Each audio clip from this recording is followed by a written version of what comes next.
এখন রাত বেশি বাজে না, বাজে হচ্ছে 7টা 32। হ্যাঁ, ছিলাম ফেনী শহরে। ফেনী শহর থেকে যাব লস্করহাটে। তো ফেনী শহর থেকে লস্করহাটের দূরত্ব আপনার 8 কিলোমিটার। তো আমি ওখানে একজন জিজ্ঞেস করতেছি লস্করহাটে যাওয়ার রাস্তা কোনটা। তো সে বলতেছে, বাবা লস্করহাট যাবা, রাত হয়ে গেছে, একটু সাবধানে যায়। কেন? বলতেছে ওই রাস্তাতে নাকি ছিনতাই ডাকাতি হয়।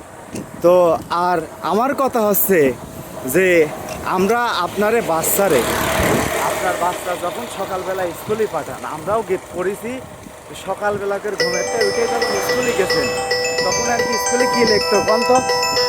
স্কুলে যাওয়ার পরে স্যার ম্যাডামরা বলতো যে আমার সোনার বাংলা আমি তোমায় ভালোবাসি। তাহলে কোন একটা রাস্তা শহর থেকে 8 কিলোমিটার দূরের একটা রাস্তা, সেই রাস্তা যদি অবস্থা হয় এরকম, বলেন তাহলে তাহলে আপনারা চিন্তা করেন। আর পোলাপানের কি পড়াই, থাকে বাচ্চাকালে তো আমার সোনার বাংলা আমি তোমায় ভালোবাসি। এই সোনার বাংলা কোনো জায়গায় শান্তি নাই। যে শহর থেকে 8 কিলোমিটার দূরের একটা রাস্তা, তাও যদি এই রাস্তায় ছিনতাই ডাকাতি হয়, তাহলে বলেন যে একটা মানুষ যে এই তাহলে সোনার বাংলা থাকলো কোনে? আমার প্রশ্ন যে সোনার বাংলা থাকলো কোনে?